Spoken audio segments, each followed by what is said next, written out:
ఆదివారపు పారాయణము 30వ అధ్యాయం. శ్రీ గణేశాయ నమః. శ్రీ సరస్వత్యై నమః. శ్రీ గురుభ్యో నమః.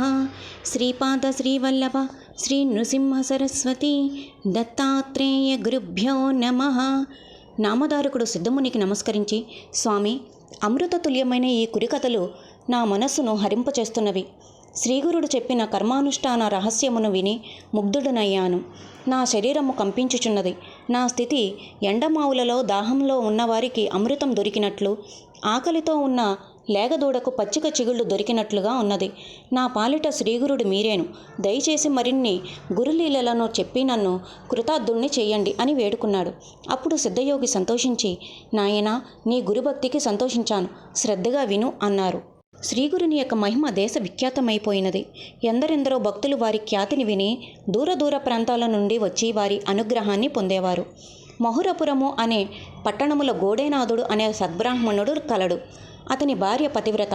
ఆ దంపతులిద్దరూ దత్తాత్రేయ స్వామిని ఎప్పుడూ భక్తితో సేవిస్తుండేవారు. వారికి ఎంతో కాలము నుండి బిడ్డలు పుట్టి చనిపోతుండేవారు. వారి అదృష్టవశమున ఒక మగ సంతానం కలిగినది. వారు దత్తాత్రేయ స్వామిని పూజించి, స్వామి, ఎంతో కాలం నుండి పుత్ర వియోగులైన మాకు మీ అనుగ్రహంతో బిడ్డ పుట్టాడు, వీడినైనా మాకు దక్కించు అని ప్రార్థించారు. ఆ బిడ్డడికి దత్తస్వామి పేరు మీదుగా దత్తాత్రేయుడు అని నామకరణము చేసుకున్నారు. దత్తాత్రేయుడు పెరిగి పెద్దవాడై 16 సంవత్సరాల వాడు అయ్యాడు. తల్లిదండ్రులు కన్యాన్వేషణ చేసి రూపవతి, సుగుణాల రాశి అయిన సావిత్రి అనే కన్యతో వివాహం చేశారు. అదేమి చిత్రమో గాని 1 సంవత్సరం తర్వాత దత్తాత్రేయునికి వ్యాధి సంక్రమించింది. తీవ్రంగా జబ్బు చేసి ఎన్ని చికిత్సలు చేయించినా తగ్గని పరిస్థితి ఏర్పడింది. దానికి తోడు అతనికి అన్నద్వేషము కూడా ఏర్పడింది. ప్రతిరోజు ద్రవహారమే తీసుకుంటుండేవాడు. చివరికది క్షయవ్యాధిగా బలపడింది. అతని భార్య కూడా అతను తినగా మిగిలిన పదార్థమే తింటూ నిరంతరము అతని సేవలో నిమగ్నమై ఉండేది. భర్త శుష్కించిన కొద్దీ ఆ సావిత్రి కూడా శుష్కించసాగింది. భర్త రోగంతో బాధపడుతున్న కారణంగా ఆ సావిత్రి అలంకారం చేసుకొనక పాత చీరలే ధరిస్తూ జుట్టు కూడా దువ్వుకునేది కాదు. ఆమె పరిస్థితిని చూసి అత్తమామలు ఎంతో దుఃఖించేవారు. ఆమె తమకు కలిగిన ధనమును వెచ్చించి జ్యోతిష్కుడు చెప్పిన వ్రతాలు, శాంతులు ఎన్నెన్నో చేయించింది. ఎంతోమంది వైద్యులు ఇచ్చిన ఎన్నో రకాల మందులను కూడా భర్త చేత తాగించింది. కానీ ఆశలు ఫలించలేదు. దత్తుని పరిస్థితి గమనించి అందరూ కూడా అతని మీద ఆశలు వదులుకున్నారు.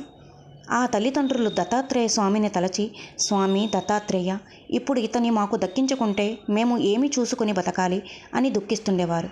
రోగబాధతో ఉన్న దత్తుడు తల్లిదండ్రులను దగ్గరగా పిలిచి, మనకెంత రుణానుబంధం ఉంటుందో అంతవరకే ప్రాప్తమని, అంతకంటే మీరు ఆశ ఎక్కువ పెట్టుకోవద్దని చెప్తుండేవారు.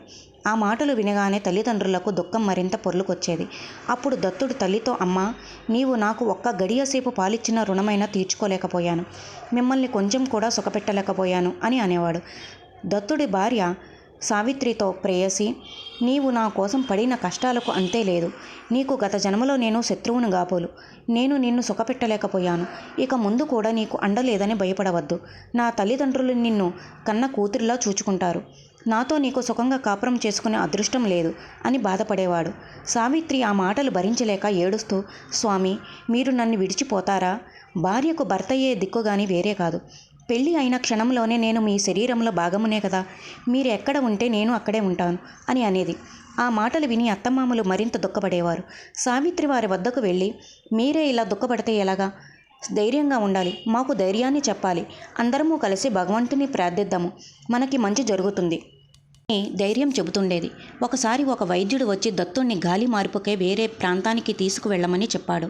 అప్పుడు అదృష్టవశమున ఎవరో గ్రామస్తులు సావిత్రితో, అమ్మ, మీరు దత్తభక్తులు కదా, గంధర్వపురం వెళ్ళండి. అక్కడ దత్తావతారమైన శ్రీ నృసింహ సరస్వతి అనే సన్యాసి ఉన్నారు. వారు సాక్షాత్తు దత్తాత్రేయులే. వారి అనుగ్రహం వలన మీకు మంచి జరుగుతుంది అని చెప్పారు. అప్పుడు ఆమె అత్తమామల వద్దకు వెళ్ళి వారితో ఈ సంగతి వివరించి చెప్పి తమకు అక్కడకు వెళ్ళడానికి అనుజ్ఞ ఇమ్మని, తగిన ఏర్పాట్లు చేయండని నమస్కరించి అడిగింది. అప్పుడు ఆ వృద్ధులు తాము ఆశలు వదులుకున్న బిడ్డ ఎలాగైనా బతికితే చాలని తగిన ఏర్పాట్లు చేశారు. సావిత్రి అత్తమామలతో, మీరు ధైర్యంగా ఉండండి, నా భర్తను శ్రీగురుడు బ్రతికిస్తారన్న నమ్మకం కలుగుతున్నది అని సెలవు తీసుకుని బయలుదేరింది.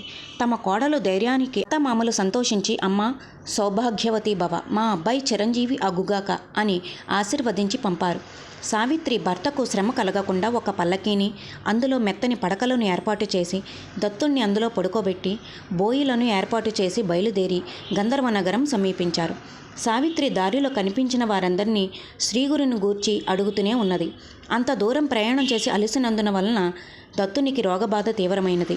చివరి దశ సమీపించినట్లుగా అతడు బాధతో గిలగిలలాడుతున్నాడు. చిన్నగా పల్లకీని దించి సావిత్రి అక్కడ ఉన్న గ్రామస్తులను స్త్రీగురుడు ఎక్కడ ఉంటారని అడిగింది. వాళ్ళు స్వామి అనుష్ఠానానికి సంగమానికి వెళ్ళారని చెప్పారు. సావిత్రి దత్తుని తీసుకుని అక్కడకు వెళ్దామని పల్లకీ వద్దకు వచ్చేసరికి పాపం దత్తుడు మరణించాడు. ఆమె గుండెలు బాదుకుంటూ ఏడుస్తూ ఉన్నది. ఆ శోకం భరించలేక ఆమె కత్తి తీసుకుని పొడుచుకోబోయింది. అక్కడ ఉన్న వారందరూ వచ్చి ఆ చర్యను ఆపారు. అప్పుడు ఆమె పెద్దగా రోదిస్తూ, అయ్యా స్వామి, నాకు ఇదేమి గతి? ఓ శ్రీగురు, మీరు ప్రాణరక్షకులని గంపెడాసతో మీ వద్దకు వచ్చాను. కానీ నా పని దైవానుగ్రహం కోసం ఆలయంలోనికి వెళ్ళిన వాని మీద ఆలయం విరిగి పడినట్లు, మంచినీటికని పోయినవాడు మొసలి నోట్లో పడ్డట్లు నా భర్తను బ్రతికించుకుందామని వచ్చి అతన్ని పోగొట్టుకున్నాను నేను. నా పని పులిబారి నుండి తప్పించుకున్న ఆవు గోమాంసం తినే యువనుడి చేతిలో పడినట్లుగా అయినది. వృద్ధులైన అత్తమామలకు వారి ఒక్కగానొక్క బిడ్డను దూరం చేసి ఊరు కాని ఊరిలో దిక్కులేని చావు చచ్చేలా చేశాను అని హృదయ విధారంగా రోదిస్తూ ఉన్నది. అప్పుడు అక్కడున్న వారిలో కొందరు, అమ్మా, ఇప్పుడు ఏడ్చినందువల్ల లాభం ఏమున్నది? విధి లిఖితం విష్ణువునైనా విడిచిపెడుతుందా అని తెలియచెప్పాలని చూచారు. కానీ వయస్సులో చిన్నదైన ఆమెకు అతనితో కాపురం చేసిన మధురమైన రోజులు జ్ఞప్తికి వచ్చి ఆమె హృదయాన్ని కలిచివేస్తున్నాయి. ఆమె దీనాతి దీనంగా వారితో, అయ్యలారా, ఇప్పుడు నేను ఎవరి అండన ఉండాలి? నా ప్రాణనాథుడు మరణించాక నేనెలా బ్రతికేది? నా భర్త వంటి సుగుణాల సంపన్నుడు మరెక్కడా లేడు. చిన్నప్పుడు గౌరీ వ్రతము, భవానీ పూజలు, వివాహం అయ్యాక సౌభాగ్యవతి వ్రతం ఎన్నో చేశాను. ఆ పుణ్యం అంతా ఏమైపోయింది? నా మాంగళ్య రక్షణ కోసం సంపద అంతా వదులుకున్నాను. అందుకు నాకు ఈ పసుపు తాడు కూడా దక్కకుండా పోయింది అని శవంపై పడి ఏడుస్తూ, స్వామి, నన్ను విడిచి ఎక్కడికి పోయారు? మీరు లేకుండా నేనెలా బ్రతుకుతాను? ఈ వార్త విన్న వెంటనే మీ తల్లిదండ్రులు మరణిస్తారు. నేను ఈ పని చేసినందువల్ల 3 ప్రాణాలు తీసిన దోషిని అయినాను. శ్రీగురినితో చెప్పి మిమ్మల్ని బ్రతికిద్దామని వారిని మోసం చేశాను. ఇప్పుడు వారికి ముఖం ఎలా చూపించేది? నేను మీతోనే వస్తాను అని అంటూ ఏడుస్తూ ఉన్నది. అంతలో అక్కడకు మెడలో రుద్రాక్షమాలలు, చేతిలో శూలం, శరీరం నిండా భస్మం ధరించిన ఒక తపస్వి వచ్చి సావిత్రికి ఇలా వివేకమును ఉపదేశించాడు. పిచ్చిదానా, నీవిలా ఏడ్చినందువల్ల ప్రయోజనం ఏమిటి? పోయిన ప్రాణం తిరిగి వస్తుందా? ఈ భూమి మీద చనిపోకుండా ఎవరుంటారు? అయినా ఇతడు ఎక్కడికి వెళ్ళాడనుకుంటున్నావు? ఆలోచించు. అసలు నీవెవరువు? ఎక్కడి నుంచి వచ్చావో చెప్పు. ప్రవాహంలో ఎక్కడి నుంచో కలుసుకున్న కట్టెలులాగా భూమిపై జీవులు కలుసుకుంటారు. కొద్ది సమయం కాగానే విడిచిపోతారు. పక్షులు సంధ్యాకాలంలో గూటికి చేరినట్లు జీవులు ఎక్కడి నుంచి వచ్చినవి అక్కడికి వెళ్ళవలసినదే. నీటిలో నుంచి వచ్చే బుడగల వలె ఈ శరీరాలు వచ్చి నశించవలసినదే. పుట్టేవాడు, చనిపోయేవాడు ఎక్కడ ఉన్నాడు? అతడెవరు? మాయావసులైన మానవులు నావి, నా వాళ్ళు అనుకోవడం ఒక భ్రాంతి మాత్రమే. ఈ శరీరమే నీ భర్త అనుకుంటున్నావా? జీవులు కర్మ వలన శరీరం ధరిస్తారు. కర్మ త్రిగుణాల వల్ల ఏర్పడిన శరీరం సుఖదుఖాలను కలిగిస్తుంది. గుణాలన్నవి మాయ వలన ఉన్నట్లు కనిపిస్తాయి, కానీ నిజానికి లేనేలేవు. మృత్యు అంటవా? సుదీర్ఘమైన ఆయువు కలిగిన దేవతలు కూడా కల్పాంతరంలో నశించవలసినదే. కాలం వలన పుట్టి దానికి అధీనమైన ఈ శరీరం స్థిరంగా ఉండటం సాధ్యమా? గర్భంలో పడినది మొదలు ముసలివాడివయ్యే వరకు వెనుక చేసుకున్న కర్మను అనుసరించి ఎప్పుడో ఒకప్పుడు మరణించక తప్పదు. ఎక్కడ ఏ సమయంలో ఎలాంటి సుఖదుఖాలు అనుభవించాలో అట్టిది అనుభవించాల్సిందే. ఎప్పుడైనా ప్రాయశ్చిత కర్మల ద్వారా దుష్కర్మను నశింప చేసుకోవచ్చు. కానీ ఇప్పటి సంబంధమే నిజమైతే గత జన్మలో నీకెవరితో ఎట్టి సంబంధం ఉన్నదో చెప్పగలవా? లేదా వచ్చే జన్మలో ఏం జరుగుతుందో చెప్పగలవా? ఇది ఆలోచించకుండా వ్యర్థంగా దుఃఖం పడవద్దు. ఈ పాంచభౌతిక శరీరం ఎప్పటికైనా నశించాల్సిందే. ఇక నుండైనా ఈ శోకాన్ని నిగ్రహించుకొని జన్మచక్రం నుంచి బయటపడు అన్నారు. సావిత్రి ఆయన పాదాలకు నమస్కరించి, స్వామి, నాకు తరుణోపాయం చెప్పండి. నాకు నీవే తల్లివి, తండ్రివి. నేను ఈ సంసారం నుంచి బయటపడే మార్గం ఉపదేశించండి అన్నది. ఓం శ్రీ దత్తాయ గురవే నమః. ఓం శ్రీపాదస్వామినే నమః. ఓం శ్రీ నృసింహ సరస్వత్యై నమః. శ్రీపాద శ్రీవల్లభ శ్రీ నృసింహ సరస్వతి దత్తాత్రేయ గురుభ్యో నమః. 30వ అధ్యాయము సంపూర్ణం. 31వ అధ్యాయము. శ్రీ గణేశాయ నమః. శ్రీ సరస్వత్యై నమః. శ్రీ గురుభ్యో నమః. శ్రీపాద శ్రీవల్లభ శ్రీ నృసింహ సరస్వతి దత్తాత్రేయ గురుభ్యో నమః. యోగీశ్వరుడు ఆ స్త్రీతో పతివ్రత ధర్మాలను ఈ క్రింది విధంగా చెప్పుచున్నారు. పూర్వము కాశీ పట్టణమునందు అగస్త్య మహర్షి ఉండేవారు. ఒకనాడు నారదుడు త్రిలోక సంచారి అయి తిరుగుతూ విందుని వద్దకు వచ్చి, నీకు ఎందునూ కొదవలేదు, కానీ మేరు పర్వతంతో మాత్రము సమానం కాలేవు అన్నాడు. అప్పుడు వింధ్యా పర్వతమునకు రోషము వచ్చి మేరు పర్వతము కన్నా ఎత్తుగా పెరగసాగాడు. అందుచే వింధ్యా పర్వతపు దక్షిణ భాగమంతయు చీకటి వ్యాపించెను. సూర్యరశ్మి లేనందువలన ఆ ప్రదేశం అంతయు యజ్ఞములు లేక అంధకార బంధురమయ్యాను. అప్పుడు ఆ ప్రాంతంలోని ఋషులంతా ఇంద్రునితో తమ విషయమును మొరపెట్టుకున్నారు. ఇంద్రుడు ఋషులను వెంట పెట్టుకుని చేయునది లేక బ్రహ్మ దగ్గరకు వెళ్ళి వింధ్యా పర్వతపు పెరుగుదల గూర్చి దానివలన లోకమునకు కలుగు అనర్థము గురించి బ్రహ్మతో చెప్పాను. అప్పుడు బ్రహ్మ ఆలోచించి, వింధ్యా పర్వతమునకు గురువైన అగస్త్య మహర్షి కాశీలో నివసించుచున్నారు. వారి వద్దకు వెళ్ళి దక్షిణ దిక్కున తగిన సత్పురుషులు లేకున్నారు, దయతో మీరు అచ్చట ఉన్న మానవులను ఉద్ధరించుట కొరకు రండి అని ప్రార్థించండి. అప్పుడు అగస్త్యుడు దక్షిణ దిక్కుగా ప్రయాణం చేయుచు వింధ్యుని సమీపిస్తారు. వింధ్య ఆయనకు శిరస్సు వంచి నమస్కరిస్తాడు. అప్పుడు అగస్త్యుడు, ఇక నుండి నీవు లోకమునకు భంగం కలగకుండా భూమి మీద పడి ఉండు అని ఆశీర్వదిస్తారు. నీ కార్యము నెరవేరును అని చెప్పి వారిని పంపివేశారు. అప్పుడు ఇంద్రుడు, దేవగురువైన బృహస్పతి, కొందరు ఋషులు కలిసి అగస్త్యుని ఆశ్రమానికి వచ్చి ఆయన భార్య లోపాముద్రను కీర్తిస్తూ పతివ్రత ధర్మాలను ఈ విధంగా చెప్తున్నారు. భర్త యొక్క ఉచ్చిష్ట భోజనము పతివ్రతకు ఆహారము. అతిథుల యొక్క పూజ విసుగన్నది లేకుండా ఆమె చేయవలెను. భర్త ఆజ్ఞ లేనిదే దాన ధర్మములు, పూజలు, వ్రతములు సలపరాదు. భర్త నిలుచున్నా తాను కూర్చోరాదు. భర్తను అవమానపరచరాదు. పతి సేవయే యాత్రగా, పతియే శ్రీహరిగా పూజించి పతి పాదోకమునే తీర్థముగా ఆవిడ స్వీకరించవలెను. రాత్రి సమయమునందు భర్తను నిద్రపుచ్చిన తర్వాతనే తాను నిద్రించి మరలా అతడు లేవకముందు మేల్కొని స్నానమాచరించి భర్త పూజ చేసుకొనుటకు వీలుగా అన్ని సౌకర్యములు కలుగచేయవలను. భార్య ధరించు బహిష్టు అయిన బట్ట భర్తకు తగలరాదు. భర్త గృహములో ఉన్నప్పుడు మాత్రమే అలంకారం చేసుకోవలను. గ్రామాంతరం వెళ్ళిన భర్త తిరిగి వచ్చే వరకు అలంకారం చేసుకొనక, భర్త రాగానే ఆయనకు ఎదురేగి భక్తితో కాళ్ళు కడిగి ఆ పాదతీర్థమును నెత్తిపై చల్లుకొని సంతోషంతో గృహములోనికి ఆహ్వానించి కాళ్ళు పిసికి భక్తితో సేద తీర్చి ఆయనకు ఇష్టమైన పదార్థములను మాత్రమే వండి భుజింప చేయవలెను. భర్త కోపంతో అన్న మాటలను మనసులో ఉంచుకోరాదు. భర్త విచారంతో ఉన్నప్పుడు తాను సంతోషంగా స్త్రీ ఉండరాదు. పరగృహమునకు వెళ్ళరాదు. వెళ్ళవలసి వచ్చినచో భర్త అనుమతి తీసుకుని మాత్రమే తల వంచుకుని వెళ్ళవలెను.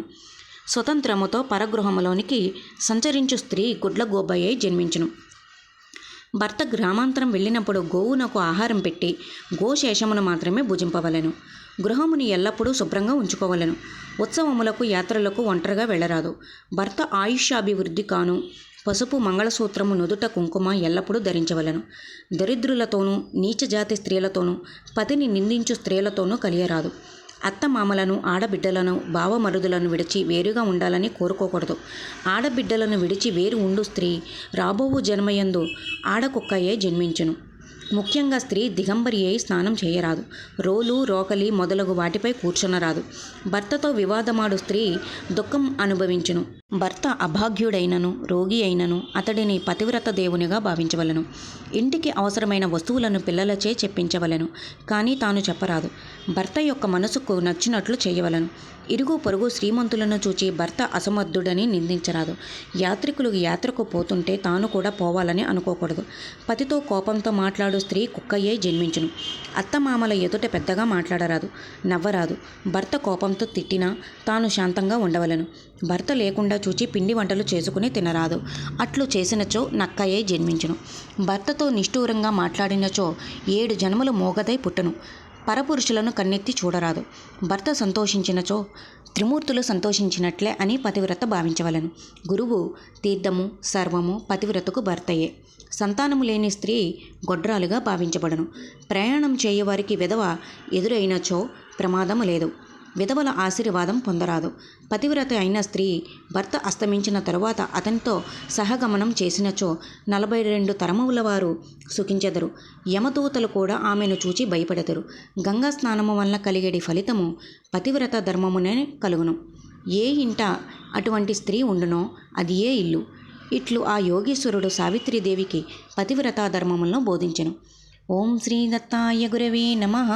ఓం శ్రీపాదస్వామినే నమః. ఓం శ్రీ నృసింహ సరస్వత్యై నమః. శ్రీపాద శ్రీవల్లభ శ్రీ నృసింహ సరస్వతి దత్తాత్రేయ గురుభ్యో నమః. 31వ అధ్యాయము సంపూర్ణం. 32వ అధ్యాయము. శ్రీ గణేశాయ నమః. శ్రీ సరస్వత్యై నమః. శ్రీ గురుభ్యో నమః. శ్రీపాద శ్రీవల్లభ శ్రీ నృసింహ సరస్వతి దత్తాత్రేయ గురుభ్యో నమః. ఇంకా ఆ యోగీశ్వరుడు సావిత్రీదేవితో, అమ్మ, ఇంతవరకు నీకు సుహాసిని ధర్మాలను, సుమంగళి అయిన స్త్రీ భర్తతో ఉన్నప్పుడు ఆచరించవలసిన ధర్మాలను చెప్పాను. ఇంకా కొన్ని పతివ్రత ధర్మాలను చెబుతాను, శ్రద్ధగా విను. ఒకవేళ భర్త దూరదేశమున మృతి చెందినా, భర్త మరణించు సమయమున భార్య గర్భవతిగా ఉన్నా, పసిబాలుని తల్లిగా ఉన్నా సహగమనం చేయరాదు. శవం లభించని పక్షంలో సహగమనం చేయరాదు. అట్లు చేసినచో దోషం వచ్చును. అట్టి స్త్రీలు యావజ్జీవితము విధవ ధర్మములను పాటించిన సహగమనం చేసిన ఫలితం లభించును. భర్త మరణించిన తరువాత స్త్రీ కేశములు ఉంచుకోరాదు. అట్లు ఉంచుకున్నచో జుట్టు అనే తాడుతో భర్తను కట్టివేసిన దోషం కలుగును. అట్టి స్త్రీ నిత్యము శిరస్నానము చేయవలను. అట్టి స్త్రీ కొద్ది శాకాహారమునైనను క్షీరపానమునైనను త్రాగి జీవిస్తుండాలి. ప్రాణాలు నిలుపుకొనుటకు ఎంత అవసరమో అంత మాత్రమే తిని జీవించవలను. మంచమున పడుకోరాదు. మంగళ స్నానములు చేయరాదు. గంధ పుష్పములను అక్షింతలను విసర్జించవలను. సంతానం లేని విధవలు భర్తకు పితృతర్పణాలను నువ్వులతో ఆచరించవలను. దేవుణ్ణి పూజించవలను. వ్రత ఉపవాసములు యథాశక్తిగా ఆచరించవలను. తన భర్తకు ప్రియమైన వస్తువులను బ్రాహ్మణులకు దానమివ్వవలను. మాఘ, కార్తీక, వైశాఖ మాసములందు స్నానాది ధర్మాలు ఆచరించవలను. వైశాఖ మాసమందు జలదానము, కార్తీక మాసమందు దీపదానమును, మాఘమాసమునందు ఘృతదానమును చేయవలను. ఎండాకాలము నిర్జన ప్రదేశములందు చలివేంద్రములను భర్త పేరుతో ఏర్పాటు చేయవలను. శివుని పూజించవలను. విప్రులు రుద్రాభిషేకం చేస్తుంటే భక్తితో నీటితో నిండిన బిందెను అర్పించవలను. యథాశక్తిగా అన్నదానం చేస్తుండవలను. తీర్థయాత్రలు చేయు సన్యాసులకు గొడుగు, పాదుకలు సమర్పించవలను. బ్రాహ్మణులకు ఉదక పాత్రలను, కదలి ఫలములను దానమివ్వవలను. ఏ దానం చేసినను భర్త పేరుతో మాత్రమే చేయవలను. కాంస్య పాత్ర నిండా నెయ్యి ఉంచి బ్రాహ్మణునికి దానమివ్వవలను. తాను భూమిపై పడుకొనుచు మంచమును బ్రాహ్మణునకు దానమివ్వవలను. శక్తి ఉన్నచో భర్త పేరుతో గోదానం చేసినచో మంచి ఫలం లభించును. ఖర్జూరములు శక్తిని అనుసరించి బ్రాహ్మణులకు దానమివ్వవలను. చలికాలమునందు కంబళ్ళు దానమిచ్చినచో మంచి ఫలితం కలుగును. వీటన్నిటిలోనికి దీపదానం చాలా శ్రేష్టమైనది. వీరు రవికలు తొడగరాదు. తెల్లని వస్త్రాలనే ధరించవలను. ఎర్రని, నల్లని వస్త్రాలను ధరించిన దోషం కలుగును. పుత్రవతి అయినచో పుత్రుని ఆజ్ఞను అనుసరించి మాత్రమే ఇవన్నీ చేయవలను. పతివ్రతయగు స్త్రీ భగీరథితో సమానం. ఆమె భర్త శంకరునితో సమానం. ఇట్టి దంపతులే లోక పూజ్యులు. ఇట్లు ఆ యోగీశ్వరుడు సావిత్రీదేవితో, అమ్మ, నీకు సువాసిని ధర్మాలను చెప్పాను, విధవ ధర్మాలను చెప్పాను. నీకేది అనుకూలంగా ఉంటే అది చేసుకో అని ఆశీర్వదించాడు. అప్పుడు సావిత్రీదేవి, యోగీశ్వర, నాకు మీరే తల్లిదండ్రులు. ఇచ్చట బంధువులెవరూ లేరు. నేను ప్రస్తుతం యుక్త వయస్కురాలై ఉన్నాను. కాబట్టి విధవ ధర్మాలను పాటించుట బహు కష్టము. యవ్వనమున ఉన్నవారికి ఈ కలియుగమునందు నిందాపవాదములు కలుగును కదా. అయినా అది కత్తుమీద సాములా ఉంటుంది. కాబట్టి భర్తతో సహగమనం చేయడమే నాకు ఇష్టం. నన్ను ఆశీర్వదించుడు అని పాదములపై పడి నమస్కరించెను. అప్పుడు ఆయన ఆమెను లేవదీసి, అమ్మా, నీ ఇష్టం వచ్చినట్లు కానిమ్ము. విధిని ఎవ్వరూ తప్పించగలరు. కానీ ఇంత దూరము శ్రీగురిని దర్శించుటకు వచ్చావు కాబట్టి వారిని దర్శించుకొని నీవు సంగమం చెయ్యి అని చెప్పి తన చేతిలో ఉన్న రుద్రాక్షలను ఆమెకు ఇచ్చి, అమ్మా, శవ సంస్కారం చేసే ముందు వీటిని నీ భర్తకు అలంకరింపచేయి అని ఆమెకు ఇచ్చి వెళ్ళిపోయారు. సావిత్రీదేవి శ్రీగురిని స్మరించి ఆ రుద్రాక్షలను శవమునకు అలంకరింపచేసి తమతో వచ్చిన బోయిలను దగ్గరకు పిలిచి ఇలా చెప్పింది, అయ్యా, నేను నా భర్తతో సహగమనం చేద్దామనుకుంటున్నాను. వృద్ధులైన నా అత్తమామలకు మాత్రం ఈ వార్త వెంటనే చెప్పవద్దు. చెబితే వారి ప్రాణాలు పోతాయి. ఇక్కడ శ్రీగురిని సన్నిధిలో మేము సంతోషంగా ఉన్నామని మా అత్తమామలకు చెప్పండి. ఇక మీరు వెళ్ళవచ్చు అని వారిని దక్షిణ ఇచ్చింది. అంతటా అక్కడ ఉన్న బ్రాహ్మణులకు ఘనంగా దక్షిణలు సమర్పించి శవ సంస్కారానికి అన్నీ సిద్ధం చేయమని వారితో చెప్పి, ఈలోగా ఆ యతి చెప్పినట్లుగా శ్రీగురిని దర్శించి వచ్చి సహగమనం చేద్దామనే ఉద్దేశ్యంతో అక్కడ ఉన్న బ్రాహ్మణులతో, అయ్యలారా, నేను ఇంత దూరం శ్రీగురిని దర్శనం కోసం వచ్చాను. కాబట్టి వారి దర్శనం చేసుకుని వస్తాను. ఈలోగా ఏర్పాట్లు చేయండి అని చెప్పి ఆవిడ శ్రీగురిని దర్శించుట కొరకై సంగమానికి బయలుదేరింది. అప్పుడు మనసులో ఈ విధంగా తలుస్తూ ఉంది. స్వామి శ్రీగురు, మిమ్మల్ని దర్శించి మీ అనుగ్రహాన్ని పొంది నా భర్తను బ్రతికించుకుందామని ఇంత దూరం వచ్చాను. కానీ ఎన్నో లీలలు ప్రదర్శించిన మీరు నా ఎందుకో కఠినత్వాన్ని వహించారు. నా సౌభాగ్యం మంట కలిసిపోయింది అని మనసులో తలుస్తూ శ్రీగురునిపై నిష్ఠూరాలు ఆడుతూ సంగమానికి చేరింది. అంత దూరాన ఉన్న శ్రీగురుమూర్తిని చూడగానే ఆమె హృదయంలో దుఃఖం వెలుబులెక్కి అల్లంత దూరముననే సాష్టాంగ నమస్కారం చేసి పరుగున దుఃఖంతో రోదిస్తూ వచ్చి శ్రీగురుని పాదములపై పడి దీనాతి దీనంగా విలపించసాగింది. అప్పుడు శ్రీగురుడు, అమ్మాయి నీవెవరువు? ఎందుకిలా దుఃఖిస్తున్నావు? లేవవమ్మా నీవు, సౌభాగ్యవతి భవ అని ఆశీర్వదించారు. ఆవిడ అత్యంత ఆశ్చర్యంతో చూస్తుండగా ఆవిడితో వచ్చిన కొందరు, స్వామి ఈవిడ భర్త మరణించాడు, శవ సంస్కారానికి ఏర్పాట్లు జరుగుతున్నాయి, ఈమె కూడా సహగమనం చేయబోతున్నది, మీరు ఈమెను సౌభాగ్యవతి అన్నారు, ఈమె సౌభాగ్యం సుస్థిరం ఎట్లా అవుతుంది అన్నారు. అప్పుడు శ్రీగురుడు ఏమీ తెలియనట్లుగా, అలాగా, ఏది ఏమైనప్పటికీ మా వాక్కుకు తిరుగులేదు, శవ సంస్కారాన్ని నిలిపివేసి శవమును ఇటు తీసుకురండిని ఆజ్ఞాపించారు. శ్రీగురు మహిమను తెలిసిన కొందరు పరుగున వెళ్ళి శవ సంస్కారానికి జరుగుతున్న ఏర్పాట్లు నిలిపివేసి శవాన్ని ఎత్తుకుని శ్రీగురుని వద్దకు వచ్చారు. ఇంతలో అక్కడున్న బ్రాహ్మణులు శ్రీగురుని పాదాలకు రుద్రగానంతో అభిషేకం చేయనారంభించారు. శ్రీగురుడు శవాన్ని దింపించి కట్లు విప్పించి తమ అమృతమైన కృపాదృష్టిని ఒక్కసారిగా శవంపై సారించి చూచారు. అదేమి చిత్రమో గాని క్షణంలోనే శవ రూపంలో పడి ఉన్న దత్తుని శరీరంలో కదలిక ప్రారంభమై మరుక్షణంలో నిద్ర నుంచి మేలుకున్న వాని వల్లే లేచి కూర్చున్నాడు. ఆశ్చర్యంతో చుట్టుపక్కల చూచి భార్య వైపు చూస్తూ శ్రీగురిని చూపిస్తూ, సావిత్రి, ఈ యతీశ్వరులెవరు? ఇప్పుడు మనం ఎక్కడ ఉన్నాము? నా శరీరంలో రోగబాధ లేదు, ఇదంతా ఎలా జరిగిందని ఆశ్చర్యంగా అడిగాడు. అప్పుడు సావిత్రి తమ పాలిట శ్రీగురుడు ఆయనేనని, పరబ్రహ్మ స్వరూపులైన వారి గురించి చెప్పి జరిగినదంతా వివరించింది. భక్తుడు శ్రీగురుని పాదాలపై పడి కృతజ్ఞతాపూర్వకంగా నమస్కరించాడు. శ్రీగురుడు సావిత్రి దత్తాత్రేయులనిద్దరినీ లేవనెత్తి, నాయనా, నీకు శుభం కలుగుగాక, అష్టైశ్వర్యములతో అష్టపుత్రులను కలిగి సుఖంగా జీవించండి, చీకటి పడుతున్నది, పదండి మఠానికి వెళ్దాం అన్నారు. అప్పుడు అక్కడ ఉన్న వారందరూ ఆ లీలలను చూచి అద్భుతమైన శ్రీగురిని మహిమను తెలుసుకుని ఆయనకు హారతులిచ్చి భక్తితో నమస్కరించారు. అక్కడున్న వారిలో ఒక దూర్తుడు ముందుకు వచ్చి, అయ్యా, విధివ్రతను ఎవరూ తప్పించలేరు కదా, మరి ఈ చనిపోయిన వాడు మరల ఎలా బ్రతికాడు అని అడిగాడు. శ్రీగురుడు అతని వైపు చూచి నవ్వుతూ, నాయనా, విధివ్రతను ఎవరూ తప్పించలేరు అన్నది వాస్తవం. వచ్చే జన్మలోని జీవిత భాగాన్ని ఒక 30 సంవత్సరాలు ఈ జన్మలోకి మార్పించాం, అంతేగాని విధివ్రత అన్నది అందరికీ సమానమే అని అతనికి ఆ సత్యాన్ని దర్శింపచేశారు. ఇంతలో చీకటి పడుతూ ఉన్నది. శ్రీగురుడు అందరినీ తమ ఇళ్లకు వెళ్ళిపోమని, సావిత్రి దత్తాత్రేయులను మాత్రం తీసుకొని తమ మఠానికి చేరుకున్నారు. ఓం శ్రీ దత్తాయ గురవే నమః. ఓం శ్రీపాదస్వామినే నమః. ఓం శ్రీ నృసింహ సరస్వత్యై నమః. శ్రీపాద శ్రీవల్లభ శ్రీ నృసింహ సరస్వతి దత్తాత్రేయ గురుభ్యో నమః. 32వ అధ్యాయం సంపూర్ణం. 33వ అధ్యాయము. శ్రీ గణేశాయ నమః. శ్రీ సరస్వత్యై నమః. శ్రీ గురుభ్యో నమః. శ్రీపాద శ్రీవల్లభ శ్రీ నృసింహ సరస్వతి దత్తాత్రేయ గురుభ్యో నమః. సిద్ధయోగి నామధారకునికి ఆ పై కథను ఈ విధంగా వివరించాడు. మఠానికి చేరుకున్న సావిత్రి దత్తాత్రేయులు మరునాటి ఉదయం శ్రీగురుని వద్దకు వెళ్ళి చేతులు జోడించి నమస్కరించారు. అప్పుడు సావిత్రి, శ్రీగురు, నిన్న నా భర్త చనిపోయినప్పుడు శోకంతో విలపిస్తుంటే ఒక యతి వచ్చి నాకు రుద్రాక్షలనిచ్చి వాటిని నా భర్తకు ధరింప చేయమని చెప్పి నాకు ధర్మాన్ని ఉపదేశించినారు. స్వామి, ఆయనెవరు? వాటి దర్శనము నాకు ఎక్కడ లభిస్తుంది అని అడిగింది. శ్రీగురుడు, అమ్మ, రుద్రాక్ష మహిమను తెలియచెప్పుట కొరకై మేమే ఆ యతి రూపములో మీకు దర్శనమిచ్చాము.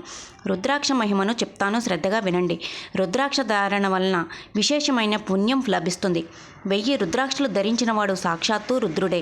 అట్లు కానిచో భుజములయందు 16, శకయందు 1, చేతులయందు 24, చెవులయందు 6, కంఠమున 32, మస్తకమున 42, వక్షస్థలమున 108 ఎవరు ధరిస్తురో వారు కుమారస్వామితో సమానం. రుద్రాక్షలతో పాటు స్ఫటికలు, వైఢూర్యములు కలిపి మాలగా ధరించవచ్చు. రుద్రాక్షలు ధరించు వారికి సద్గతి నిశ్చయంగా లభించును. రుద్రాక్షమాలతో జపం చేస్తే అనంత ఫలితం కలుగుతుంది. రుద్రాక్షలు ధరించని వారి జన్మయే వ్యర్థము. రుద్రాక్షలు చెవులయందు ఆభరణముగా ధరించి స్నానం చేస్తే గంగా స్నాన ఫలం కలుగును. రుద్రాక్షను రుద్రాభిషేకంతో పూజిస్తే అనంత ఫలితం కలుగుతుంది. పూర్వము కాశ్మీర దేశమందు భద్రసేనుడు అను రాజు కలడు. అతనికి తారకుడు అనే కొడుకు కలడు. మంత్రి సుధర్మునికి సద్గుణుడు అనే కొడుకు కలడు. వారిద్దరూ చిన్నతనము నుంచి మంచి స్నేహితులై కలిసి జీవించుచు రుద్రాక్షలను ధరిస్తూ నిత్యము భక్తితో శివుని పూజిస్తుండేవారు. ఎన్నో బంగారు ఆభరణాలు ఉన్నాను వాటిని త్యజించి రుద్రాక్షలను మాత్రమే ధరించేవారు. ఒకరోజు పరాశర మహర్షి వారింటికి రాగా ఆ రాజు మంత్రులిద్దరూ తమ బిడ్డల విచిత్ర వైఖరికి కారణమేమిటో చెప్పమని ప్రార్థించారు. అప్పుడు పరాశరుడు, రాజా, పూర్వమున నంది అనే గ్రామంలో మహానంద అనే వేశ్య నిత్యము తన ఇంటనున్న నృత్య మండపములో నృత్యం చేసేది. అక్కడ ఒక కోతిని కోడిని ప్రేమగా పెంచుకుంటుండేది. వాటిని నిత్యము రుద్రాక్షలతో అలంకరిస్తుండేది. ఒకరోజు వారింటికి రత్నలింగమును ధరించిన ఒక వైశ్యుడు వచ్చాడు. అతని చేతికి సువర్ణమయమైన కంకణాలు ఉన్నాయి. అప్పుడు మహానంద అతని వద్దనున్న రత్నలింగమును చూచి అది తనకు ఇవ్వమని తన సఖి చేత కబురు పంపింది. అప్పుడు ఆ వైశ్యుడు 3 రోజులు తనను సుఖంగా సంతోషపెట్టగలిగితే ఆ లింగమును ఇస్తానని చెప్పాడు. ఈ వైశ్య పతివ్రత ధర్మమును అనుసరించి 3 రోజులు ధర్మమును నిర్వర్తిస్తానని అన్నది. అప్పుడు ఆ వైశ్యుడు, కులస్త్రీకి వలె వైశ్యకు అదెలా సాధ్యం అవుతుంది అన్నాడు. కానీ ఆవిడ మాత్రము తనను నమ్మమని అడిగింది. ఆ వైశ్యుడు ఆమెకు తన వద్దనున్న రత్నలింగాన్ని ఇచ్చాడు. దివ్య సుందర ప్రకాశంతో వెలిగిపోతున్న ఆ లింగమును చూచి ఆవిడ ఎంతో ఆనందించింది. దానిని ఆ రోజు తన నృత్య మండపంలో పెట్టి నృత్యం చేసి వైశ్యునితో తన గదిలోకి ప్రవేశించింది. అదేమి విచిత్రమో గాని ఆ రాత్రి నృత్య మండపం బొగ్గున మండిపోయింది. ఆ లింగము, కోడి, కోతి కూడా ఆ మంటలో పడి బుగ్గైపోయినాయి. వైశ్యుడు అది తెలుసుకుని ఏడుస్తూ, అయ్యో, నా ప్రాణలింగమే పోయింది. ఇది నా ప్రాణంతో సమానము. అది నీకు ముందే చెప్పాను అని అక్కడే మంట వెలిగించి అందులో దూకేశాడు. అదంతా చూస్తున్న వేశ్యనాథ అంటూ అందులోకి దూకడానికి ప్రయత్నించింది. అక్కడున్న వారందరూ, పిచ్చిదానా, వైశ్యమైన నీకు ఇదేమి పని అంటూ ఆవిడను ఆపడానికి ప్రయత్నించారు. అప్పుడు ఆవిడ, లేదు, నేను అతనితో 3 రోజులు పతివ్రత ధర్మాన్ని అనుసరిస్తాను అని ప్రమాణం చేశాను. ఇప్పుడు నేను నా ధర్మాన్ని నిర్వహించుకుంటే నేను నరకానికి పోతాను. ఇప్పుడు నేను నా ధర్మాన్ని నిర్వర్తిస్తే 42 తరాల వారు తరిస్తారు అని ఆవిడ ఆ నిప్పులోకి దూకబోయింది. ఇంతలో శివుడు ప్రత్యక్షమై, అమ్మా, నేనే ఆ వైశ్యుని రూపంలో నీ వద్దకు వచ్చాను. నీ శివభక్తిని పరీక్షించుట కొరకు ఇలా చేశాను అని ఆమెను 1,000 సంవత్సరముల స్వర్గంలో ఉండేలా ఆశీర్వదించి సంపూర్ణమైన అనుగ్రహాన్ని ప్రసాదించాడు. ఆ రోజు నాట్య మండపంలో బుగ్గి అయిపోయిన కోడి, కోతి మీ బిడ్డలుగా జన్మించారు. అందువల్లనే భక్తితో రుద్రాక్షలను వారు ధరిస్తున్నారు అని పరాశర మహర్షి ఆ రాజుకు వివరించారు. ఓం శ్రీ దత్తాయ గురవే నమః. ఓం శ్రీపాదస్వామినే నమః. ఓం శ్రీ నృసింహ సరస్వత్యై నమః. శ్రీపాద శ్రీవల్లభ శ్రీ నృసింహ సరస్వతి దత్తాత్రేయ గురుభ్యో నమః. 33వ అధ్యాయం సంపూర్ణం. 34వ అధ్యాయం. శ్రీ గణేశాయ నమః. శ్రీ సరస్వత్యై నమః. శ్రీ గురుభ్యో నమః. శ్రీపాద శ్రీవల్లభ శ్రీ నృసింహ సరస్వతి దత్తాత్రేయ గురుభ్యో నమః. నామధారకుడు సిద్ధయోగికి నమస్కరించి మిగతా కథను వివరించమని కోరగా సిద్ధయోగి ఇలా చెప్పాడు. పరాశర మహర్షి వివరించిన కథను విన్న రాజు, మంత్రులు ఆయనకు నమస్కరించి, స్వామి, పూర్వజన్మలో తెలియక రుద్రాక్షలు ధరిస్తేనే వీరు రాజవంశంలో జన్మించారు కదా, మరి ఇప్పుడు ఎంత భక్తితో ధరిస్తున్నారు కదా, మరి వీరి భవిష్యత్తు ఎలా ఉంటుందో దయచేసి వివరించండి అని వేడుకున్నారు. ఆ మహర్షి సంశయిస్తూ, రాజా, వీరి భవిష్యత్తు చెప్తే మీరు బాధపడతారు అన్నారు. అప్పుడు ఆ రాజు చెప్పమని మరీ ప్రార్థించిన మీదట, నాయనా, వీరు 8 రోజుల్లో చనిపోవలసి ఉన్నది అన్నారు. ఆ రాజు మంత్రి ఎంతో దుఃఖించి తరుణోపాయం చెప్పి రక్షించమని మరీ వేడుకున్నారు. పరాశర మహర్షి, నాయనా, వేదాల యొక్క సారమే రుద్రమంత్రము. అది భక్తితో జపించిన వారికి మృత్యుభయం ఉండదు. మానవులు సత్వగుణం వల్ల దేవత్వాన్ని, రజోగుణం వల్ల మానవ జన్మను, తమోగుణం వల్ల తిర్యక్ జన్మలను పొందుతారు. భక్తితో సత్వగుణోపేతులై ఏ మానవుడైనా రుద్రమంత్రం జపిస్తే కష్ట నష్ట అరిష్టముల నుండి బయటపడగలరు. భక్తితో మీరు కూడా ఈ 8 రోజులు నిరంతరము రుద్రగానంతో శివునికి అభిషేకం చేసి అభిషేక జలంతో ప్రతిరోజు మీ బిడ్డలిద్దరికీ స్నానం చేయించండి. అపమృత్యు భయం ఉండదు అని చెప్పారు. అప్పుడు ఆ రాజు ఈ కార్యక్రమం అంతను మీ చేతుల మీదగానే జరిపించమని పరాశర మహర్షిని కోరారు. రాజు తన నగరంలో ఉన్న శివాలయాలన్నిటిలో 1000 మంది బ్రాహ్మణులను పెట్టి 1000 కొలది రుద్ర సూక్తములతో శివునికి అభిషేకం చేయించారు. నిత్యము వచ్చిన అభిషేక జలంతో ఆ కుమారులిద్దరినీ స్నానం చేయిస్తున్న 8వ రోజు మధ్యాహ్న సమయాన ఆ బిడ్డలిద్దరూ స్పృహ తప్పి పడిపోయారు. దుఃఖవదనంతో ఉండగా పరాశర మహర్షి తమ చేతిలో అభిషేక జలమును తీసి వారి నెత్తిపై చల్లారు. తక్షణమే ఆ బిడ్డలిద్దరూ లేచి కూర్చున్నారు. పరాశర మహర్షి వారిని సంపూర్ణంగా దీర్ఘాయుష్కంలో కమ్మని ఆశీర్వదించారు. అప్పుడు ఆ రాజు మంత్రులు అంతటి గొప్ప ఉపాయం చెప్పిన ఆ మహర్షికి దక్షిణ కానుకలతో ఘనంగా సత్కరించారు. ఓం శ్రీ దత్తాయ గురవే నమః. ఓం శ్రీపాదస్వామినే నమః. ఓం శ్రీ నృసింహ సరస్వత్యై నమః. శ్రీపాద శ్రీవల్లభ శ్రీ నృసింహ సరస్వతి దత్తాత్రేయ గురుభ్యో నమః. 34వ అధ్యాయం సంపూర్ణం. 35వ అధ్యాయం. శ్రీ గణేశాయ నమః. శ్రీ సరస్వత్యై నమః. శ్రీ గురుభ్యో నమః. శ్రీపాద శ్రీవల్లభ శ్రీ నృసింహ సరస్వతి దత్తాత్రేయ గురుభ్యో నమః. నామధారకుడు సిద్ధయోగికి నమస్కరించి, స్వామి, అటు తర్వాత శ్రీగురుని లీలలను వినిపించండి ప్రార్థించాడు. అప్పుడు సిద్ధయోగి ఇలా చెప్తున్నాడు. శ్రీగురుడు సావిత్రీదేవికి, అమ్మ, రుద్రాక్ష ధారణ ఇంత పవిత్రమైనది అని చెప్పారు. సావిత్రీదేవి, స్వామి, నేను ప్రతిరోజు పూజించుట కొరకు, సాధన చేసుకునే కొరకు నాకేమైనా మంత్రమును ఉపదేశించండి అని ప్రార్థించింది. అప్పుడు శ్రీగురుడు, అమ్మ, స్త్రీలకు మంత్రజపం తగదు. పతి సేవయే మోక్షదాయకం. తన భర్తనే నారాయణుడిగా భావించి సేవించాలి అన్నారు. సావిత్రి, స్త్రీలు మంత్రజపం ఎందుకు చేయకూడదో వివరించండి అని ప్రార్థించింది. అప్పుడు శ్రీగురుడు, పూర్వము దేవతలకు రాక్షసులకు యుద్ధం జరుగుతున్నది. దేవతలు కనిపించిన రాక్షసుడినల్లా చంపేస్తున్నారు. రాక్షస గురువైన శుక్రుడు మృత సంజీవిని మంత్రంతో వారందరినీ బ్రతికిస్తుండేవాడు. రాక్షసులు బలగర్వంతో ఎదురులేక దేవతలను పట్టి హింసిస్తూ ఉన్నారు. దేవతలందరూ భయపడి పరమశివుని వద్దకు వెళ్ళి శుక్రుని చర్యను ప్రతిఘటించమని ప్రార్థించారు. అప్పుడు శివుడు నందిని పంపి ధ్యాన నిమగ్నుడై ఉన్న శుక్రుని తెప్పించి తన కడుపులో బంధించాడు. ఒకసారి శివుడు ఏమరిపాటుగా ఉన్నప్పుడు శుక్రుడు శివుని మూత్రం నుండి బయటకు వచ్చి మరలా రాక్షసులకు సహాయం చేస్తున్నాడు. దేవతలు భయపడి ఈ విషయాన్ని విష్ణుమూర్తికి విన్నవించుకున్నారు. ఆయన దేవగురువైన బృహస్పతిని పిలిపించి శుక్రాచార్యుని చర్యను అడ్డగించుటకు ఉపాయం ఏదైనా పన్నమని చెప్పాడు. అప్పుడు బృహస్పతి తన కుమారుడైన కచుని అందుకు నియమించాడు.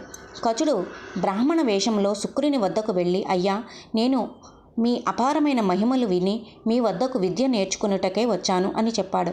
శుక్రుని కుమార్తె అయిన దేవయాని అతని చూచి మోహించి కామవశంచే తండ్రిని అందుకు ఒప్పించింది. కొన్నాళ్లకు కచుడు శత్రుపక్షం వాడని తెలుసుకుని రాక్షసులంతా కలిసి అతన్ని చంపేశారు. దేవయాని అతనిపై మోహంతో తండ్రితో కచుని గూర్చి విచారించింది. శుక్రుడు దివ్య దృష్టితో తెలుసుకుని, అమ్మ, ఈ రాక్షసులు అతన్ని చంపేశారు అని చెప్పాడు. కానీ కుమార్తెపైనున్న ప్రేమతో శుక్రుడు కచుని బ్రతికించాడు. మరొకసారి కూడా కచుడు కట్టెలకు అడవికి వెళ్ళిన సమయంలో మరలా రాక్షసులు అతన్ని చంపి శరీరమును దహనం చేసి ఆ బూడిదను నలుదిక్కులా విరజిమ్మారు. శుక్రుడు మరలా దివ్య దృష్టితో తెలుసుకుని బ్రతికించినాడు. మూడవసారి కూడా ఆ రాక్షసులు అతన్ని చంపి బూడిద చేసి మంచినీటిలో కలిపి శుక్రుని చేతనే తాగించారు. ఈసారి శుక్రుడు దేవయానితో, అమ్మ, ఈ రాక్షసులు అతన్ని చంపి నా కడుపులోనే బంధించారు. ఇప్పుడు అతన్ని బ్రతికించాలంటే నేను చచ్చిపోవాలి అన్నాడు. అప్పుడు దేవయాని తండ్రి, నీకు మృత సంజీవిని మంత్రం వచ్చు కదా, ఆ మంత్రాన్ని నాకు చెప్పండి. అతన్ని బ్రతికించి మీరు చనిపోయిన తర్వాత ఆ మంత్రంతో మిమ్మల్ని నేను బ్రతికిస్తాను అన్నది. శుక్రుడు, అమ్మ, స్త్రీలకు మంత్రజపం తగదు. అయినా మృత సంజీవిని మంత్రము మూడవ వాడు వినకూడదు. నీవు నన్ను బ్రతికిస్తున్నప్పుడు మూడవ వాడుగా కచుడు వింటాడు. అందువల్ల మంత్రం నష్టం అవుతుంది అన్నాడు. ఆమె మాత్రం పట్టు వదలకుండా అతన్ని బ్రతికించకపోతే మాత్రం తాను ఆత్మహత్య చేసుకుంటానని తండ్రిని బెదిరించింది. కూతురుపై ఉన్న ప్రేమతో శుక్రుడు మృత సంజీవిని మంత్రమును కుమార్తెకు ఉపదేశించి కచుని బ్రతికించాడు. శుక్రుని కడుపు చీల్చుకుని బ్రతికి వస్తున్నప్పుడు మూడవ వాడుగా కచుడు ఈ మంత్రాన్ని విన్నాడు. అందువలన ఈ మంత్రం నష్టమైంది. స్త్రీకి ఉపదేశించడం వల్ల మూడవ వానిగా కచుడు విన్నందువల్ల మంత్రం నష్టమై ఇక రాక్షసులు బ్రతకలేదు. తర్వాత దేవయాని కచునితో తనను వివాహం చేసుకోమని కోరింది. అంతా కచుడు, నీవు గురుపుత్రికవు కనుక నాకు సోదరితో సమానము, నన్ను బ్రతికించావు కనుక తల్లితో సమానము, అందువలన వివాహం చేసుకోను అన్నాడు. దేవయాని అతనిపై కామవశంతో శపించింది. అందుకు కచుడు కూడా ప్రతిశాపం ఇచ్చి గురువైన శుక్రునితో, అయ్యా, మీ దయ వలన నేను వచ్చిన పని నెరవేరింది. నేను ఇంక ఇక్కడ ఉంటే ఈ రాక్షసులు నన్ను బ్రతకనివ్వరు. అందువల్ల నా దారిన నేను వెళతాను అని వెళ్ళిపోయాడు. ఈ పై కథను శ్రీగురుడు సావిత్రీదేవికి చెప్పి, అమ్మా, నీకు ఉత్తమమైనటువంటి మార్గం చెప్తాను. సోమవార వ్రతాన్ని చేసుకో. సోమవారం రాత్రి మాత్రమే భోజనం చేస్తూ ఈ వ్రతాన్ని ఆచరించాలి అని సోమవార వ్రత మహత్యమును ఈ క్రింది విధంగా సావిత్రీదేవికి ఉపదేశించారు. పూర్వము ఆర్యవర్తమను చిత్రవర్మ అను రాజు పరిపాలిస్తుండేవాడు. అతడు పుణ్యాత్ముడు, ధార్మికుడు. అతనికి లేక కలిగిన సంతానంగా ఒక కుమార్తెను పొందాడు. కుమార్తె యొక్క జాతకం పరిశీలించుటకు జ్యోతిష్కులను పిలిపించారు. వారు ఆ బాల జాతకాన్ని చూచి ఆ పాప పార్వతి వలె సర్వమంగళ రూపంతో ఉండునని, సీత వలె పతివ్రతగా తులతూగునని చెప్పారు. అప్పుడు ఆ రాజు అందుకు సంతోషించి వారికి ఘనమైన దక్షిణ తాంబూలముతో సత్కరించి పంపాడు. నామకరణ మహోత్సవం నాడు ఆ బిడ్డకు సీమంతిని అని పేరు పెట్టుకున్నారు. ఆ పిల్ల పెరిగి ఆటపాటల యందు వృద్ధి చెంది గొప్ప సౌందర్యవతి అయ్యింది. సీమంతినికి 12వ ఏట ఒక దైవజ్ఞుడు రాజు వద్దకు వచ్చి, రాజా, నీ కుమార్తె సర్వ శుభలక్షణములు కలిగినను, పెళ్లి చేసిన వెంటనే వైధవ్యమును అనుభవించును అని చెప్పి వెళ్ళిపోయాడు. అప్పుడు ఆ రాజు కుమార్తె గురించి దుఃఖిస్తూ ఆమె వివాహము గూర్చి చింతిస్తుండేవాడు. సీమంతిని చెలికత్తెల ద్వారా ఈ విషయం తెలుసుకుని యజ్ఞవల్క మహర్షి భార్య అయిన మైత్రేయిని దర్శించి ఆమెతో తన దురదృష్టమును వివరించి చెప్పి తనను ఆ ఆపద నుంచి కాపాడమని వేడుకున్నది. అప్పుడు ఆమె, అమ్మా, నీవు శివపూజను చెయ్యి, శివానుగ్రహం వల్ల నీకు సౌభాగ్యం కలుగును అని చెప్పుచూ సోమవార వ్రతమును చేయము. సోమవారం ప్రాతకాలముననే స్నానము చేసి ఉపవాసం ఉండి పార్వతీ సమేతుడై ఉన్న పరమేశ్వరుని పూజింపుము. శివ అభిషేకంచే పాపములు తొలగును. పీఠ పూజచే సామ్రాజ్యం కలుగును. గంధ పుష్ప అక్షంతలచే పూజించినచో సౌభాగ్యము సౌఖ్యము కలుగును. ధూపంచే సౌందర్యము, దీపంచే కాంతి, నైవేద్యంచే భోగములు, తాంబూలంచే లక్ష్మి, నమస్కారంచే చతుర్విధ పురుషార్థములు, మంత్రజపంచే అష్టైశ్వర్యములు, హోమంచే కోశ సంపద, స్తోత్రంచే సర్వసమృద్ధి, బ్రాహ్మణ భోజనంచే సర్వదేవతా సంతృప్తి కలుగును. కావున సీమంతిని, నీవు కూడా ఈ విధంగా వ్రతం ఆచరించు, నీ కష్టములు తొలగును అని మైత్రేయి చెప్పెను. సీమంతిని తండ్రి అయిన చిత్రవర్మ శివునిపై సర్వభారము ఉంచి ఇంద్రసేన మహారాజు కుమారుడైన చంద్రాంగవర్మకు సీమంతిని నిచ్చి వివాహం చేశాడు. ఆ వివాహం అత్యంత వైభవపేతంగా జరిగెను. అదేమి చిత్రమో గాని చిత్రవర్మ అల్లుడైన చంద్రాంగదుడు ఒకరోజు జలక్రీడకని నదికి వెళ్ళి మునిగిపోయాను. రాజభటులు చింతా నిమగ్నులై పరుగున వెళ్ళి ఈ విషయం రాజుకు విన్నవించారు. రాజు సీమంతిని నది వద్దకు వచ్చి భటులను నదిలో దింపి అల్లుని కొరకు వెతికించిరి. గజ ఈతగాళ్లను కూడా పెట్టి వెతికించిరి. ఎంత వెతికినా చంద్రాంగదుడు కనిపించలేదు. ఈ వార్త విన్న సీమంతిని మూర్ఛబోయింది. సీమంతిని మేలుకున్న తర్వాత శివునిపై నిష్ఠూరాలు ఆడుతూ తను ఎంతో భక్తితో వ్రతం చేసినను శివుడు తన భర్తను రక్షించనందుకు దుఃఖిస్తూ తాను కూడా నదిలో దూకడానికి ప్రయత్నించింది. అప్పుడు అక్కడున్న కొంతమంది దైవజ్ఞులు ఆ చర్యను చూచి శవం కనిపించకపోతే సహగమనం చేయకూడదని చెప్పారు. సీమంతిని 3వ నెల కడుపుతో ఉన్నది. గర్భవతి అయిన స్త్రీ ఆత్మహత్య చేసుకోరాదని వారు బోధించారు. అప్పుడు దైవజ్ఞులు 1 సంవత్సరం వేచి చూచిన తర్వాత వైధవ్యమును ఆచరించవచ్చని చెప్పారు. కొలది కాలం గడిచింది. కానీ సీమంతిని మాత్రం నిష్ఠతో ఆ వ్రతం ఆచరిస్తూ ప్రతిరోజు ఆ నది వద్దకు వెళ్ళి భర్త కోసం ఎదురు చూస్తుండేది. ఆ రాజకుమారుడు నదిలో మునిగి పాతాళ లోకానికి చేరాడు. అదృష్టవశమున నాగకన్యలు అతన్ని చూచి తమ రాజైన తక్షకుని వద్దకు అతన్ని తీసుకుని వెళ్లారు. ఆ నాగరాజు రాజకుమారుని చూచి అతని చేత అమృతం తాగించి తమ లోకంలోనే ఉండిపోమని కోరారు.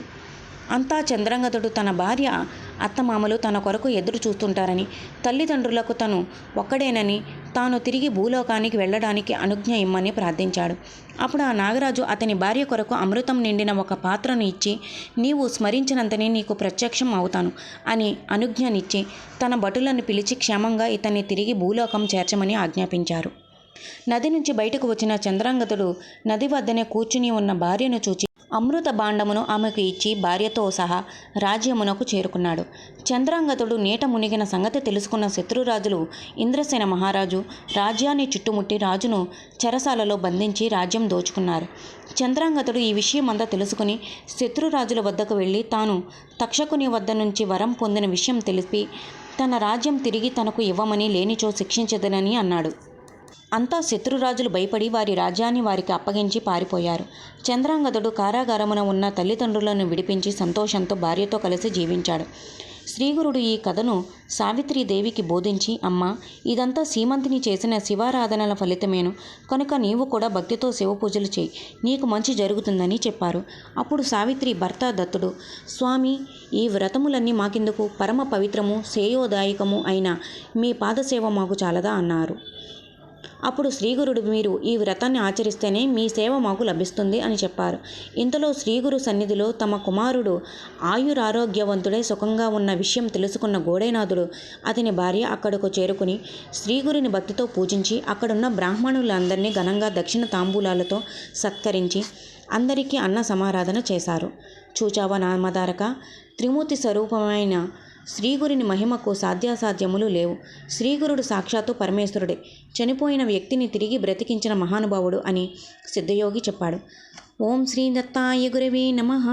ఓం శ్రీపాదస్వామినే నమః. ఓం శ్రీ నృసింహ సరస్వత్యై నమః. శ్రీపాద శ్రీవల్లభ శ్రీ నృసింహ సరస్వతి దత్తాత్రేయ గురుభ్యో నమః. 35వ అధ్యాయం సంపూర్ణం. ఆదివారపు పారాయణము పూర్తి అయినది.